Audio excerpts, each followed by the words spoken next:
It was just a horrible year. The Reverend Dr. Martin Luther King, 39 years old and a Nobel Peace Prize winner, and the leader of the nonviolent civil rights movement in the United States, was assassinated in Memphis tonight. Oh my God. Senator Kennedy has been shot. Murder, murder, murder most foul. Was that on our minds? Of course it was deeply on our minds, deeper than our minds.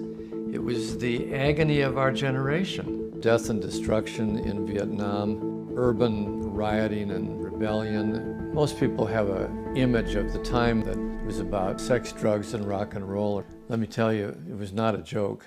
Good evening from Chicago.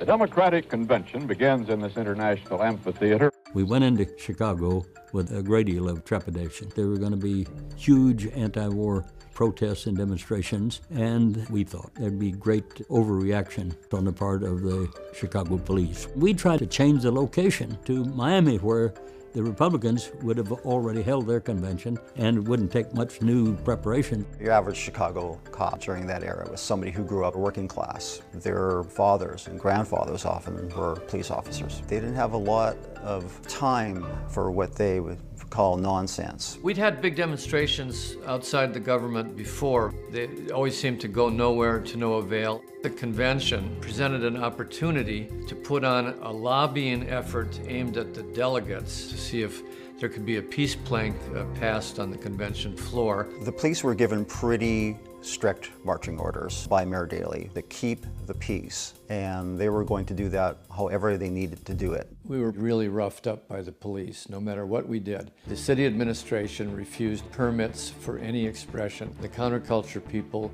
could not have a concert. The anti-war people could not march towards the visual sightline of the convention itself. There's quite a bit of symmetry between what was happening on the streets and what was happening inside the amphitheater. All these guards in civilian clothes have linked hands. You had private security forces, Daley's cops in plain clothes, manhandling delegates, pushing them around, deciding on who was going to be able to speak, who was going to be ushered out when they said the wrong thing. Take your hands off of me unless you plan to arrest me. At one point, Dan Rather is trying to interview delegates. He gets grabbed and roughed up by a security guard. We got bodily pushed out of the way. This is the kind of thing that's been going on outside the hall. This is the first time we've had it happen inside the hall. That really speaks to the mood in that hall. I think we've got a bunch of thugs here, Dan. When President Lyndon Johnson announced that he wouldn't run for re-election, we had a promise from Vice President Humphrey that he would make a speech prior to the convention against the Vietnam War and for a halt to the war. He did not do that. Also, we had Humphrey's commitment that we'd have an anti-war plank at the convention itself. And that didn't happen either. Thousands of people were allowed to gather in a park, and then the permit was removed because some kid pulled down an American flag, and then the police waded in and beat everybody up.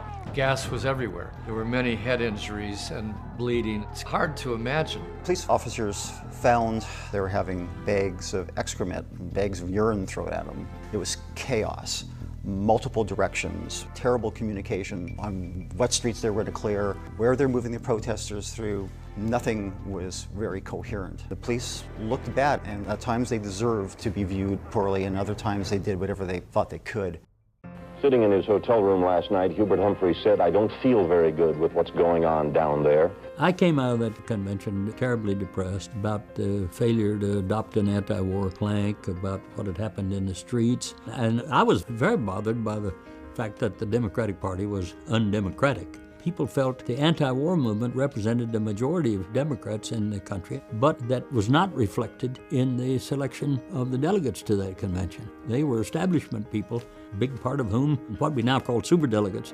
Outside the convention hall, the protesters nominated a pig called Pegasus as the president of the United States. So, why did you decide to become a candidate? Pretty good move. I was elected chair of the party in 1969.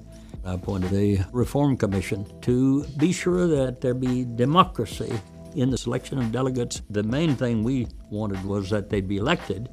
But then in 1984, another commission decided to go back again to some superdelegates. Conventions like Chicago show the very thin line between citizens getting along, feeling that they share common ideals, and seeing each other as aliens, as people that they don't recognize. The convention put a spotlight on those divisions that are always there just underneath the surface. The lesson of 1968 is protesters need room to protest. In a democratic society, you can't manage people all the time. You have to give them space to say their piece, or you don't have peace.